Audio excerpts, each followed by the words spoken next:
এসো বাংলা ব্যাকরণ শিখি চ্যানেলে তোমাদের সবাইকে স্বাগত। আশা করি তোমরা সবাই ভালো আছো এবং সুস্থ আছো। আজকে পড়াবো উচ্চ মাধ্যমিকের ক্লাস 12-এর মহুয়ার দেশ কবিতাটি।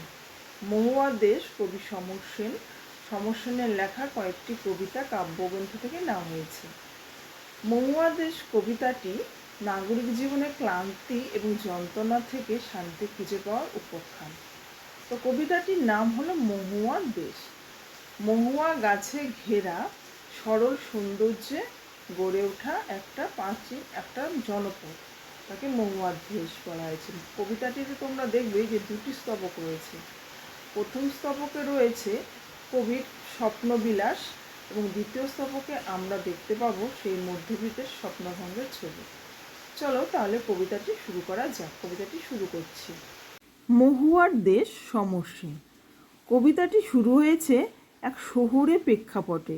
সেখানে কি হচ্ছে, এখানে সন্ধ্যাকালীন সূর্যাস্তের এক অপূর্ব দৃশ্যপট বর্ণনার মধ্যে দিয়ে কবিতাটি শুরু। মাঝে মাঝে সন্ধ্যার জলস্রোতে অলস সূর্য দেয় একে গলিত সোনার মতন উজ্জ্বল আলোর স্তম্ভ। মাঝে মাঝে যখন সন্ধ্যার জলস্রোত বলতে জলের স্রোত নয়, মানে কোনো জলাশয়ের পাশে, সেটা কোনো নদী হতে পারে বা কোনো খাল হতে পারে বা কোনো পুকুর বা লেক, কোথাও দাঁড়ালে সন্ধ্যাবেলা তখন কি হয়, সূর্যটা যখন অস্ত যায়, সেই অস্তগামী সূর্যের যে আলোটা সেই নদীর জলের উপর পড়ে, তখন সেটা কি হয়, আলো স্তম্ভের মতন বা খামের মতন হয়ে যায় দেখতে। এবং সেটার রঙটা কেমন হয়, গলিত, সোনা গলালে যেমন উজ্জ্বল হয়, সোনা গলানোর মতন সেমন উজ্জ্বল হয়ে যায়। তাহলে এখানে প্রশ্ন বলছে অলস সূর্য দেয় একে। সূর্যকে কেন অলস বলা হয়েছে?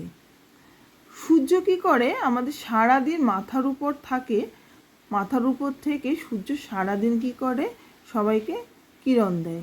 তারপর সূর্য যখন সন্ধ্যাবেলা সূর্যটা যখন পশ্চিম দিগন্ত লাল করে রক্তবর্ণ ধারণ করে সে যখন অস্ত যায়, তখন খুব ধীরে ধীরে অস্ত যায়। সূর্যের এই ধীর গতিটিকেই কবি অলস সূর্য বলেছেন। তারপর বলছে, আর আগুন লেগে যায় জলের অন্ধকারের ধূসর ফেনায়, সেই উজ্জ্বল স্তব্ধতায়।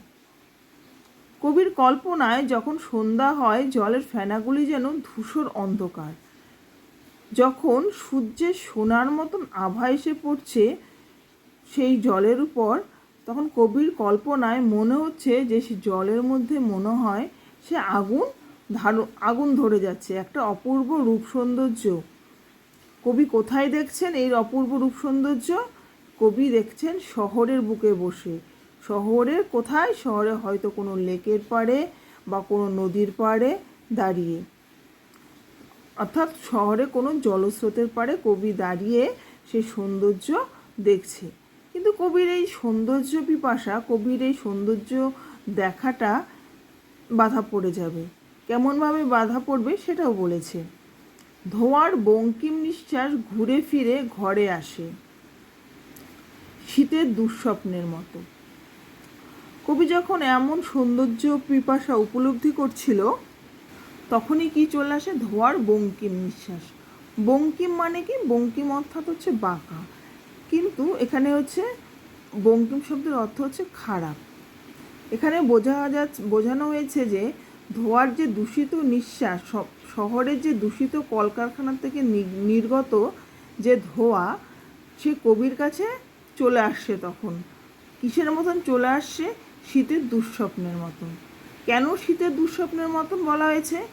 শীতকালে তোমরা যখন লেপ মুড়িতে ঘুমাও, কোনো দুঃস্বপ্ন দেখে হঠাৎ কী করো, আঁতকে ওঠো বা আঁতকে উঠি, তখন নিঃশ্বাসটা খুব জোরে জোরে হয়, হাঁপাতে থাকি আমরা। কিন্তু মজার বিষয়, ওই নিঃশ্বাসটা আমরা যেহেতু লেপের নিচে থাকি, তাহলে ওই নিঃশ্বাসটা কি হয়, লেপ পর্যন্ত গিয়ে আবার সেই কয়েক নিঃশ্বাস, সেই গরম হাওয়াটা তেমনি আবার আমাদের মধ্যেই ফিরে আসে। শীতের দুঃস্বপ্ন দেখলেই এমনটা হয়। কবি সেটাকেই বলেছেন শীতের দুঃস্বপ্ন। আমাদের দিকে যেমনভাবে আসে, আতঙ্ক নিয়ে, তেমনি শহরের কলকারখানা থেকে দূষিত বায়ু সেটাও কি করে আমাদের দিকে বারবার চলে আসে। কবি যখন সৌন্দর্য পিপাসা উপলব্ধি করছেন তখন তার কাছে এটা কীভাবে আসে, প্রতিবন্ধকতা বা বাধা হয়ে দাঁড়ায়। তখন কবির মনে হয়, কি মনে হয়, অনেক অনেক দূরে আছে মেঘমধুর মহুয়ার দেশ, সমস্তক্ষণ সেখানে পথের দুধারে ছায়া ফেলে। কবি তখন মনে হয় যে সে আর এখানে শহরে থাকবে না, সে কোথায় চলে যাবে, অনেক অনেক দূরে মেঘমধুর মহুয়ার দেশ। সেখানে কি রয়েছে, সমস্তক্ষণ সেখানে পথের দুধারে ছায়া ফেলে দেবদারু দীর্ঘ রহস্য আর দূর সমুদ্রের দীর্ঘশ্বাস, রাত্রের নির্জন নিঃসঙ্গতাকে আলোড়িত করে, আমার ক্লান্তির উপরে ঝরুক মহুয়া ফুল নামক মহুয়ার গন্ধ। কবি কোথায় চলে যেতে চান, মহুয়ার দেশ।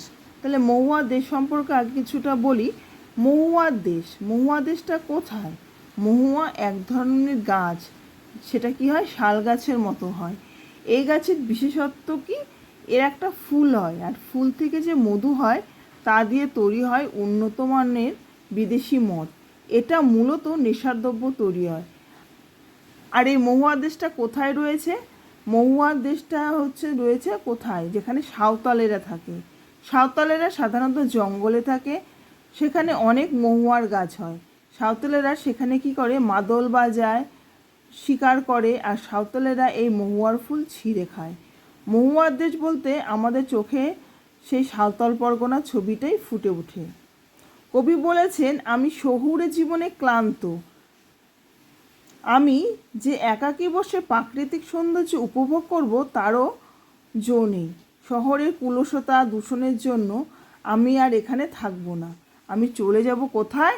আমি চলে যাব মেঘমধুর সেই মহুয়া দেশে, যেখানে পথে দুধারে কি করবে, ছায়া ফেলবে দেবদারুর রহস্য। দেবদারু গাছ পথে দুধারে কি করবে, দুধারে সেখানে একটি ছায়া ফেলে রহস্য তৈরি করে। আর মহুয়ার দেশ থেকে শোনা যায় সমুদ্রের দীর্ঘশ্বাস। মহুয়া দেশের খুব কাছাকাছি থাকে সমুদ্র, তাই সেখান থেকে আমাদের কানে ভেসে আসে সমুদ্রের দীর্ঘশ্বাস, সমুদ্রের কুলুকুলু ধ্বনি, জলের শব্দ। রাত্রির নির্জন নিঃসঙ্গতাকে আলোড়িত করবে সে মহুয়া ফুলের গন্ধ। কবি আকাঙ্ক্ষা প্রকাশ করেছেন যে তার গায়ে কি পড়বে, মহুয়া ফুল ঝরে পড়বে, এবং মহুয়ার মাদকতা ভরা এই গন্ধ কবি সমস্ত ক্লান্তিকে দূরীভূত করে দিবে। কবির স্বপ্ন, কি স্বপ্ন? এটাই স্বপ্ন যে কবি আর এখানে থাকবে না শহরে, সে চলে যাবে মহুয়ার দেশ। ফার্স্ট পার্টটা এটা শেষ হয়ে গেলে বা সেকেন্ড পার্ট। কিন্তু একটু পরে দেখতে পারবো যে কবি সেই স্বপ্ন, কবি মহুয়ার দেশ সম্পর্কে যেসব কল্পনা, সে কল্পনাটা কবির সে স্বপ্নটা ভঙ্গ হয়ে যাবে। কি এখানে অসহ্য নিবিড় অন্ধকারে মাঝে মাঝে শুনি মহুয়া বনের ধারে কয়লা খনির গভীর বিশাল শব্দ। যে মহুয়া দেশের প্রাকৃতিক সৌন্দর্য কবি কল্পনা করেছিল, সেই মহুয়ার দেশে সৌন্দর্য আর নেই। সেখানে কি হয়েছে, সেখানে কয়লা খনি, মহুয়ার জঙ্গলের পাশে কি হয়েছে, কয়লা খনি তৈরি করা হয়েছে। তাই সেখান থেকে নিবিড় অন্ধকারেও মাঝে মাঝে শোনা যায় কয়লা খনির শব্দ। মহুয়া বনের ধারে কয়লা খনির গভীর বিশাল শব্দ। আর শিশিরে ভেজা সবুজ সকালে অবসন্ন মানুষের শরীরে দেখি ধুলোর কলঙ্ক। যে মানুষের দেহ শিশিরে সমুজ্জ্বলে ভেজা থাকার কথা ছিল, সমুজ্জ্বল শিশিরে, সে মানুষরা যখন সকালবেলা দেখা যায় সেই মহুয়া দেশের লোকদের, তাদের দেখা যায় অবসন্ন কেন, তারা খুবই ক্লান্ত। সেসব মানুষের শরীরে দেখা যায় ধুলোর কলঙ্ক। কেন ধুলোর কলঙ্ক দেখা যায়? কারণ তারা সারা রাত কী করেছে, কয়লা খনিতে কাজ করেছে। সেজন্য তাদের শরীরে আর শিশির ভেজা শিশির সিক্ত থাকে না, তাদের শরীরে হয়ে যায় ধুলোর কলঙ্ক। আর সারা রাত তারা কয়লা খনিতে কাজ করার জন্য তাদের দেহ রয়েছে অবসন্ন, মানে ক্লান্ত। ঘুমহীন তাদের চোখে হানা দেয় কিসের দুঃস্বপ্ন। তাদের চোখ সারা রাত কাজ করার জন্য তাদের চোখ ঘুমহীন, এবং তাদের চোখে হানা দেয় ক্লান্ত দুঃস্বপ্ন। কিসের দুঃস্বপ্ন? তারা যে কয়লা খনিতে কাজ করবে, সেই কয়লা খনিতে কাজ করার সময় তাদের প্রাণটা থাকবে কি থাকবে না তার কোনো নিশ্চয়তা নেই। বা তারা যে আজকে কাজ করছে শ্রমিকরা পরবর্তী দিনে তাদের কোনো কাজ থাকবে কি না তার কোনো নিশ্চয়তা নেই। এসব জিনিস কবিকে খুব ব্যথিত করে। যে মহুয়ার দেশ একসময় নির্মল ছিল, সেখানে আজ বসেছে কি যন্ত্রদূত কয়লা খনি। মহুয়ার দেশ সেই মাদকতা হারিয়ে মহুয়ার দেশ কি করেছে, সেই কয়লা খনি বসে মহুয়ার দেশ আজ যন্ত্রমানবে বা যান্ত্রিকতায় পরিণত হয়েছে। তাই কবি মহুয়ার দেশ নিয়ে যে স্বপ্ন ছিল সেই স্বপ্নটা ভেঙে যায়। তাহলে কবিতাটা তোমরা পড়বে। কবিতাটা প্রথম পার্টে আমরা দেখতে পেলাম তাহলে যে প্রথমে কবি হচ্ছে সে মহুয়ার কবি শহরে অস্তগামী সূর্য সৌন্দর্য উপভোগ করছিল, কিন্তু সেই সৌন্দর্য উপভোগ করা বাধা পড়ে যায়। তখন কবি চলে যেতে চায় মহুয়ার দেশ। সে একটা মহুয়া দেশের স্বপ্ন দেখে, কিন্তু সেই মহুয়া দেশে গিয়ে সেই মহুয়া দেশের কবি যে নির্মল মহুয়া দেশের স্বপ্ন দেখেছিল সেই মহুয়া দেশের স্বপ্নটা ভেঙে যায়, কবি ব্যথিত হয়ে যায়। কবিতাটা তোমরা পড়বে। এই কবিতা থেকে প্রশ্ন লিখে আমি নোট করে পরবর্তী ভিডিওতে দেব। ভিডিওটি যদি তোমাদের ভালো লাগে অবশ্যই লাইক করো। ভিডিওটি এখানে শেষ করলাম। ধন্যবাদ।